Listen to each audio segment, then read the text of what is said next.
जय श्री कृष्णा। राधे राधे।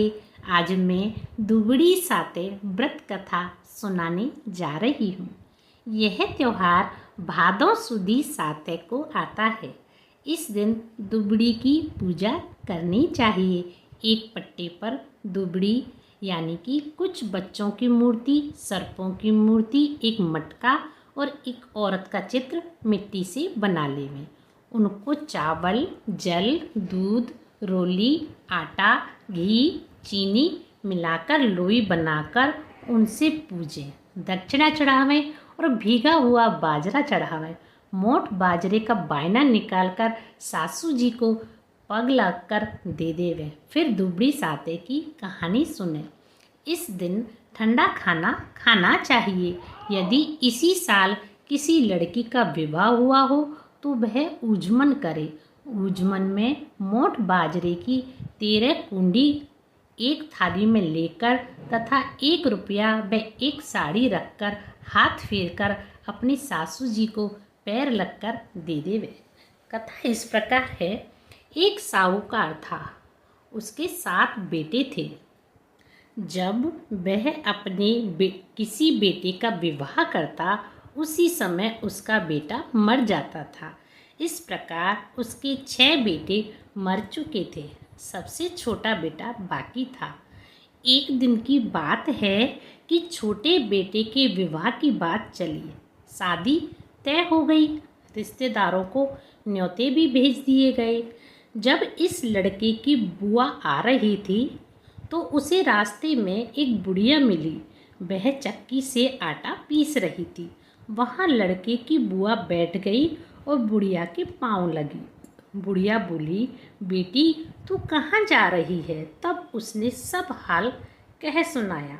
बुढ़िया बोली, वह तो घर से निकलने पर दरवाजे से दबकर मर जाएगा। अगर वहाँ से भी बच गया तो रास्ते में बारात रुकेगी, वहाँ पर पेड़ गिर जाएगा।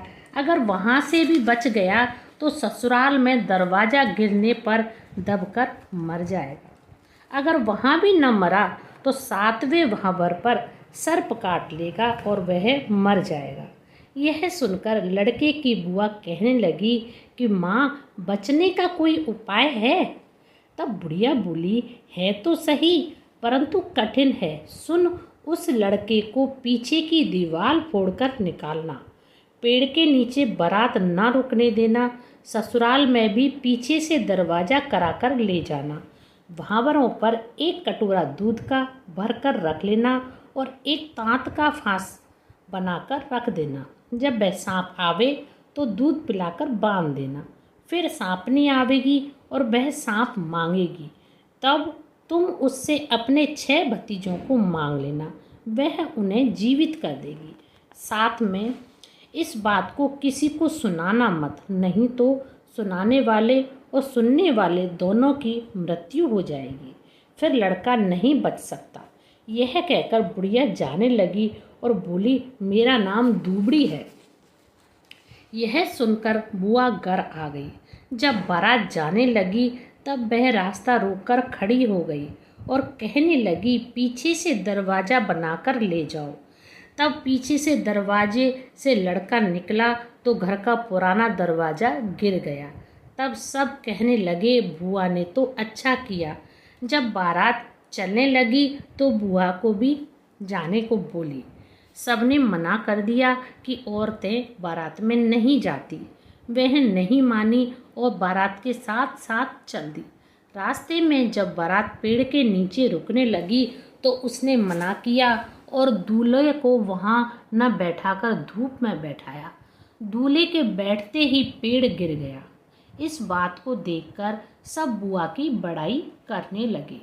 जब बारात वहाँ से चलकर ससुराल में पहुँची तो वहाँ भी पीछे के दरवाजे से जाने को कहा और उसने सब उसकी बात मान ली।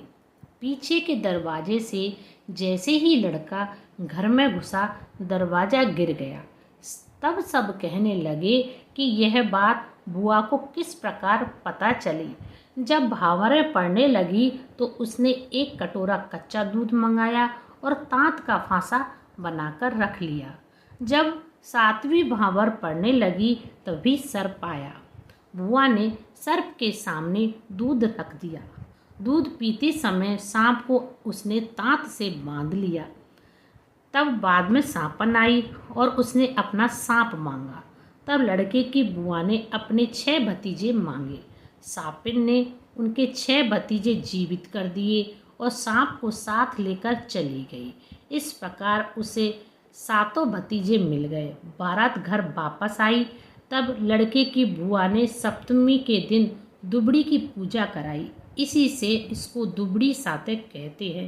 हे दुबड़ी मैया, जैसे आपने बुआ को 7 भतीजे दिए वैसे सबको देना, कहते हुए को, सुनते हुए को और हुंकारा भरते हुए को। बोलो दुबड़ी माता की जय। आज मैं आपको गणेश जी की कहानी सुना रही हूँ। एक छोटी सी लड़की थी। वो पानी की तो छाछ बना रही थी और भाटे का भाई खिला रही थी। ना तो भाई था और ना ही छाछ थी। आए गणेश जी महाराज, बोले बेटी क्या कर रही हो? पानी की छाछ कर रही हूँ, भाटे का भाई खिला रही हूँ। बोलो आँख बंद करो। लड़की ने आँख बंद करी। सचमुच का भाई हो गया, सचमुच की छाछ हो गई। घर आई तो माँ बोली किसको लूट कर लाई है, किसको ठग कर लाई है? ना तो किसी को लूट कर लाई हूँ, ना किसी को ठग कर लाई हूँ। मुझे तो गणेश जी महाराज आए और उन्होंने बोला आँख बंद कर। मैंने आँख बंद करी, सचमुच का भाई हो गया, सचमुच की छाछ होगी। जैसे गणेश जी महाराज उस लड़की को टूटे, ऐसे सबको ही टूटना, कहते को, सुनते को और हुंकारा भरते को, और आपके सारे परिवार को टूटना। बोलो गणेश जी महाराज की जय।